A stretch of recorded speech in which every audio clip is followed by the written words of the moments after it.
The Healed Heart, a modern story inspired by Jesus. It was a cold winter morning in a small town named Bethville. Snowflakes drifted down gently, covering the world in a soft white blanket.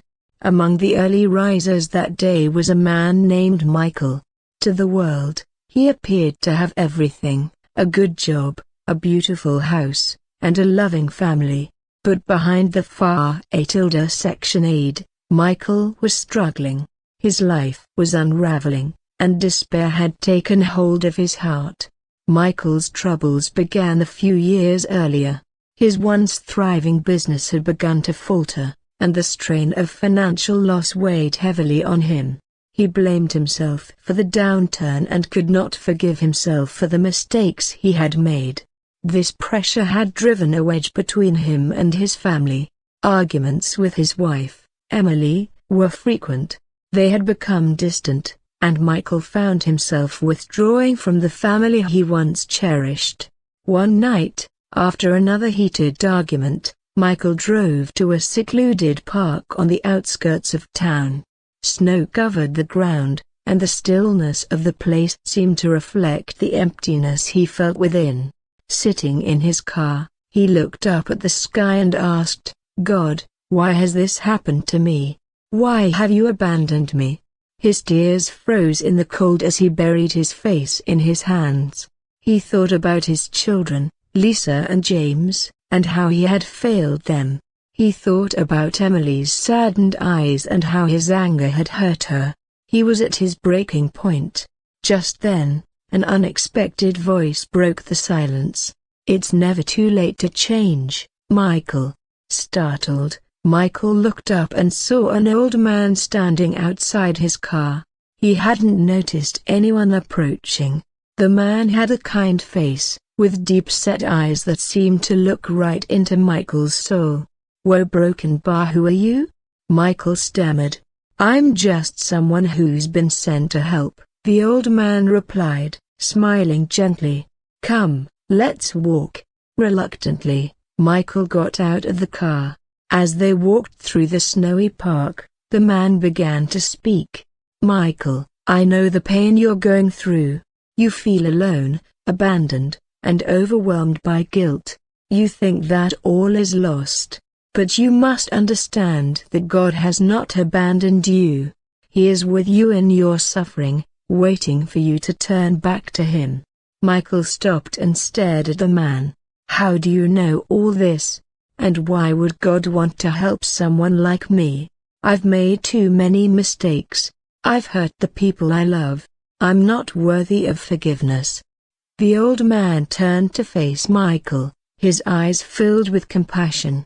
"Let me tell you a story. There was once a man, over 2,000 years ago, who felt lost and broken, much like you. He was a tax collector named Zacchaeus, who was despised by his community because of his greed and deceit. He had built a life of wealth at the expense of others, and in his heart, he knew he was doing wrong. But when Jesus came to his town, something stirred in Zacchaeus' heart. He wanted to see this man, to know if there was hope for him. Michael listened, his heart softening as he remembered the story from his childhood. The crowd was large, and Zacchaeus was a short man, so he climbed a tree just to get a glimpse of Jesus. To his surprise, Jesus looked up and called him by name. "Hey Zacchaeus, come down immediately. I must stay at your house today," Jesus said. The people murmured, wondering why Jesus would choose to associate with such a sinner. But Jesus saw something in Zacchaeus that no one else could see: a potential for change, a desire for redemption. The old man paused, letting the story sink in. Zacchaeus' life changed that day. He repented and promised to give half of his possessions to the poor and to repay anyone he had cheated 4 times the amount. Jesus responded, "Today salvation has come to this house, because this man, too, is a son of Abraham. For the Son of Man came to seek and to save the lost." The man's voice was gentle but firm as he continued, "Michael, you, too, can find redemption. Your family is your most precious gift. Don't let guilt and shame drive you away from them. Jesus' message is one of hope and restoration. Turn back to him, and let him heal the wounds in your heart. Tears welled up in Michael's eyes. The weight of his guilt seemed to lift slightly. He realized that he had been so consumed by his failures that he had forgotten the essence of Jesus' teachings of love, forgiveness, and hope. "But how do I make things right?" Michael asked, his voice barely above a whisper. "Begin with forgiveness, Michael. Forgive yourself for the mistakes you've made. Seek forgiveness from your family, and more importantly, seek God's forgiveness.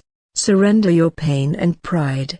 You may not be able to fix everything overnight, but with faith and persistence, healing will come." The old man placed a hand on Michael's shoulder. "Pray, Michael. Ask God for strength and guidance. He is closer to you than you think." With that, the old man turned and walked away, disappearing into the snowy mist. Michael stood there for a long time, the man's words echoing in his mind. That night, for the first time in years, he knelt and prayed. "Lord, I don't know if you can hear me. I feel so far from you. But if you're there, please help me. I don't want to lose my family. I don't want to be lost anymore. I'm sorry for everything I've done. Please, show me the way."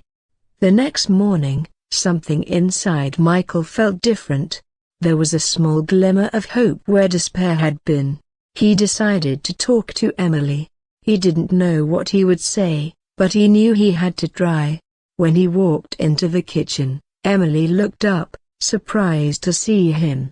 Michael took a deep breath. "Emily, I'm sorry," he began. "I've been so lost in my own pain that I didn't see how much I was hurting you and the kids. I've been a terrible husband and father, and I'm ashamed of how I've acted. But I want to change.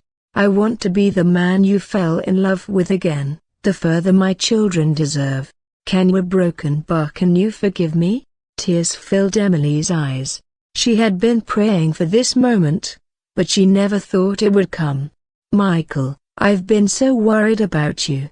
I know things have been hard, but I never stopped loving you. I want us to get through this together." They talked for hours that day, sharing their fears, their hopes, and their dreams for the future. It was the beginning of a new chapter for them. Michael reached out to his children, spending time with them, rebuilding the bond that had been broken. He sought counseling and slowly, with Emily's support, started to piece his life back together. Michael also reconnected with his faith. He began attending church again, and every morning he would read the Bible, finding comfort and strength in Jesus' words. He realized that his business failure, which once seemed like the end of the world, was just a chapter in his life. He began to look for new opportunities, but this time, he approached his work with a renewed sense of purpose. Over time, Michael's relationships with Emily and the children grew stronger than ever. They laughed together, prayed together, and supported each other through thick and thin. One evening, as they sat around the dinner table, Michael looked at his family, and his heart swelled with gratitude. "I once thought I had lost everything," he said softly. "But now I see that God was leading me back to what truly matters."